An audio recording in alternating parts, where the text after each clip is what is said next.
India Pakistan में यकसा तौर पर मकबूल होने वाले गुलकार मोहम्मद रफ़ी पर जब हमने तहकीक शुरू की, उनकी राजों में लिपटी हुई ज़िंदगी सामने आती चली गई। मोहम्मद रफ़ी की ज़िंदगी के बहुत सारे हक़ाइक़ तो मुझे उनके भाई मोहम्मद सदीक़ रफ़ी ने लाहौर में चंद साल पहले खुद सुनाए थे, जो आपसे मैं शेयर कर चुका हूँ। मोहम्मद रफ़ी की ज़िंदगी का तल्ख़ तरीन एक ऐसा सानेहा भी है जो आम तौर पर बयान नहीं किया जाता, लेकिन आज आपके साथ ये भी शेयर करने लगा हूँ कि मोहम्मद रफ़ी के भाई मोहम्मद सदीक़ ने मुझे इस बारे में कुछ बताया था और अब इंडिया में भी इस वाक़या को उठाया जा रहा है कि अमृतसर के गांव कोटला सुल्तान सिंह में जन्म लेने वाले मोहम्मद रफ़ी की पहली शादी 14 से 16 साल की उम्र के दरमियान हो गई थी। बशीरा बीबी उनकी पहली बीवी का नाम था, जो उनके चचा मोहम्मद दीन की बेटी थी। मगर फिर उन पर उस गांव के अंदर क्या हुआ था कि जिसका कर्ब मोहम्मद रफ़ी ज़िंदगी भर नहीं भूल सके। हैरान कुन बात यह है कि मोहम्मद रफ़ी के भाई ने अपने बड़े भाई की पहली बीवी के बारे में सारा कुछ बताया था, मगर मोहम्मद रफ़ी पर लिखी जाने वाली उनकी अपनी बहू की किताब के बारे कहा जाता है,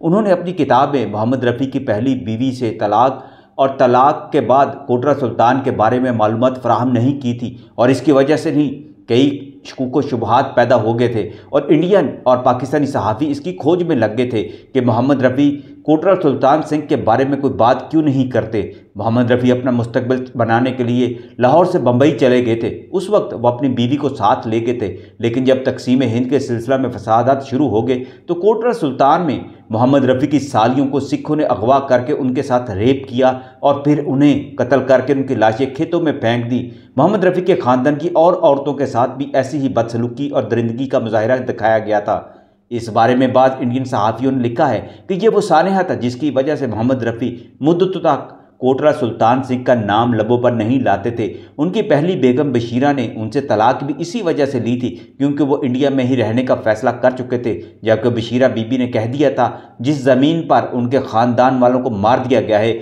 उनकी बहनों की इज़्ज़तें लूट कर लवारसों की तरह खेतों में डाल दिया गया है, उन्हें वो इस खूनी ज़मीन पर कैसे रह सकती हैं। बशीरा बीबी इस ट्रॉमा से बाहर नहीं निकल पाई थी। बेगम की तकलीफ़ जब हद से बढ़ गई तो मोहम्मद रफ़ी को मजबूरन अपनी पहली बीवी को तलाक देना पड़ी। पहली बीवी से मोहम्मद रफ़ी के 2 बच्चे थे जो मोहम्मद रफ़ी के पास ही रहे और पलकर जवान हुए। मोहम्मद रफ़ी के भाई मोहम्मद सदीक़ रफ़ी कहा करते थे कि भाई के पास जब मैं इंडिया जाता, उनके सामने कोटला सुल्तान सिंह का नाम लिया जाता तो वो खामोश हो जाते और फिर उन्हें अपनी पहली बीवी का दुख याद आ जाता, अपनी कज़न के साथ किया गया जुल्म याद आ जाता तो उनकी आंखों इस दर्द से भीग जाया करती थी। कोटला सुल्तान सिंह वालों ने मोहम्मद रफ़ी की याद में उनके मुजस्मे अपने गाँव में सजा रखे हैं,